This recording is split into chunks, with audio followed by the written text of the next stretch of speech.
एकादशी तो एकादशी, 5 कर्म इंद्री, 5 ज्ञान इंद्री और 11वां मन, सबको शुद्ध करके तन के रोगों को और इंद्रियों के दोषों को हर के शुद्धिकरण करने वाला व्रत महीने में 2 बार करना चाहिए। तो दीर्घ आयु और सूझबूझ के धनी होंगे और विकारों से सुरक्षित रहेंगे।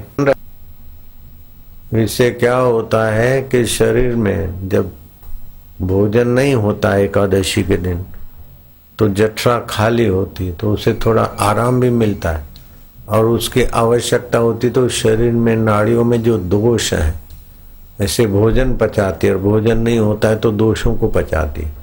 उसका मतलब ये नहीं कि लंबा दिन तक भूखे ही रहे, कई दिन दोषों को पचाते पचाते खोखले हो जाए, ऐसा भी नहीं।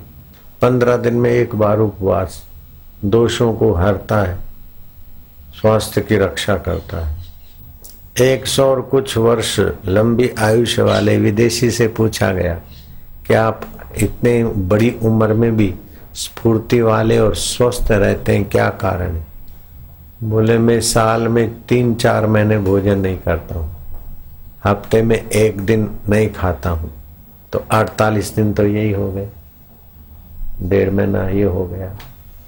और फिर ऋतु परिवर्तन के दिन आते हैं, सर्दियों में से गर्मियां आती है, वसंत ऋतु आती है, ये 6 ऋतुओं में 2-2, 4-4 दिन का व्रत करता हूँ।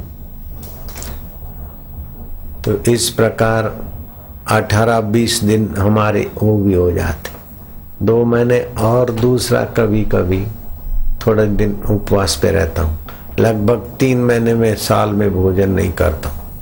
इसी कारण मैं लंबी उम्र जिया हूँ, क्योंकि पाचन तंत्र को और शरीर के और अवयवों को परिश्रम कम पड़ता है तो लंबा समय जिएंगे। जैसे गाड़ी की उम्र है, किलोमीटर है गाड़ी का चलाने का, उसकी उम्र है 4 लाख किलोमीटर। अब दिन रात चलाओ तो 2 साल में ही पूरे हो जाएंगे, और कम पला चलाओ और हिफाजत से चलाओ तो वही गाड़ी 10 साल 20 साल अच्छी रहती है।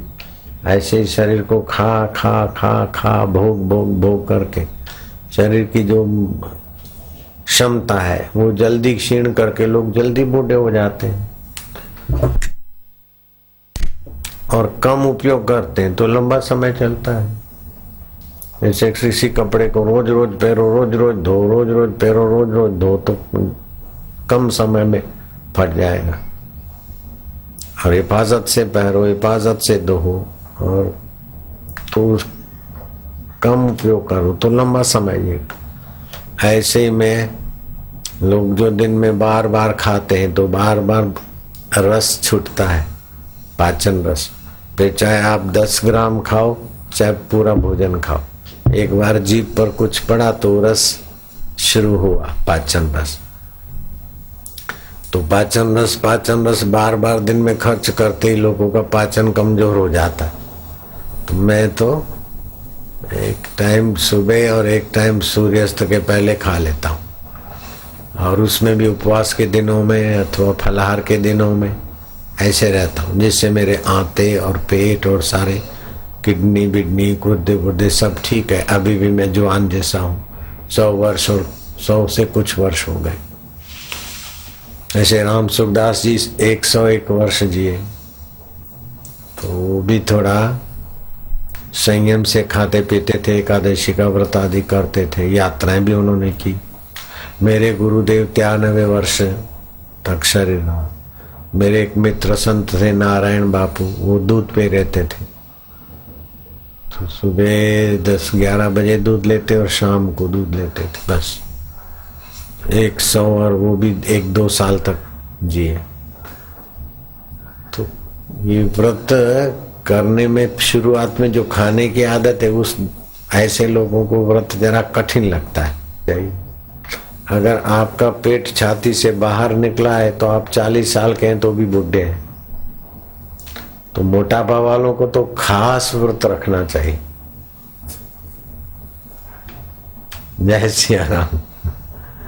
तो नहीं तो फिर अस्पतालों में, डॉक्टरों की दवाओं में, ऑपरेशनों में, दवाओं में, फाकियों में लाचारी आ जाती। लंघनम परम औषधम, उपवास परम औषध है। जैसे कलह को शांत करके मानसिक शक्ति जगाने के लिए मौन अमोघ साधन है, ऐसे ही शरीर के दोषों को हरने के लिए और रोगों को मिटाने के लिए लंघनम परम औषधम। व्रतेन दीक्षाम मापनोति, व्रत से दृढ़ता आती। बोले महाराज कमजोर हो जाएंगे ऐसा कोई सोचते, तो मानो आप महीने में 30 किलो भोजन करते, 2 उपवास किया तो 2 किलो भोजन कम हो गया आपका, तो शरीर का योग बल ये वो सब कमजोर हो जाएगा। नहीं, आप रोज 1 किलो भोजन करते लेकिन पचाने की शक्ति आपकी 0.25 किलो है या 900 ग्राम है, थोड़ा ठांस ठांस के भी खाते, तो उससे जो है दोष बने रहते हैं शरीर में, आम दोष बन जाता है और भी कोई दोष बन जाते। तो 1 किलो रोज खाने वाला व्यक्ति 30 किलो पचा नहीं पाता, पचाता होगा 25 मुश्किल से 5 किलो, ऐसे ही दोषों में जाता होगा, शरीर को परिश्रम पड़ता। अथवा तो मान लो आप 1 किलो रोज पचा लेते और 1 किलो खाते, तो 2 दिन नहीं खाएंगे तो 28 किलो खाएंगे नहीं, बाकी के दिनों में आपका पाचन तेज हो जाएगा, अच्छी तरह से पचा लेंगे। और मनुष्य की आदत है, इसमें सभी की हो गई, मेरी भी ये आदत है, हम जितना भूख लगती उतना खाते, फिर थोड़ा सा दुख और ज्यादा खाने की होती, जब खाते खाते लगे कि हो गया, फिर भी थोड़ा सा ये थोड़ा सा, वो सब व्यर्थ का होता है। तो व्यर्थ का खाया हुआ 2 उपवासों में भी ठीक हो जाता है, तो ऐसे लोगों को रोगों से ज्यादा जूझना नहीं पड़ता। बाकी तो जो खाते रहते और पेट बाहर है, कोई ना कोई रोग पकड़ लेता है, चाहे फिर कमर दर्द करे, पिन्नियां दर्द करे, शरीर थका थका रहे, मोटापा फालतू रहे, कुछ न कुछ जैसे आराम हो जाता है। तो ऐसे समझदार साधुओं को, साधकों को हाँ महीने में 2 उपवास तो करना ही चाहिए। तो लंघनम परम औषधम, तो उपवास केवल शरीर के रोग मिटाता है, दोष मिटाता है, विकार मन के मिटाता है, वासनाओं को शांत करता है, इतना ही फायदे नहीं है। उपवास अगर विधिवत किया जाए तो व्रतेन दीक्षाम मापनोति, दीक्षाम मापनोति दक्षिणाम, दक्षिणाम श्रद्धाम आपनुयात, श्रद्धाम सत्यम आपनुयात, सत्य स्वरूप ईश्वर की प्राप्ति में भी उपवास सहायक है। तो उपवास रखने से आदमी कमजोर नहीं होता है, मनोबल बढ़ता है। उपवास के दूसरे दिन देखो आपका तेज, स्फूर्ति, प्रसन्नता बढ़ जाती। खा खा करो तो प्रसन्नता, तेज, स्फूर्ति दबी रहती। उपवास के दिन थोड़ा ऐसा शांत रहता है, लेकिन दूसरे दिन देखो तो स्फूर्ति भी रहती, और सप्ताह भर पखवाड़िया शरीर स्वस्थ ज्यादा काम करे। ऐसे ही मौन रखने से भी बल बढ़ता है, अच्छे निर्णय करने की शक्ति बढ़ती। उपवास और मौन तो साधना का मेरुदंड है। उपवास, मौन, जप और ध्यान। मोटो को तो 2 एकादशी करनी चाहिए, 11 को भी व्रत, 12 को भी व्रत, एकदम ठीक हो जाए, ये तरबूज बैठ जाए। नारायण हरि, नारायण हरि।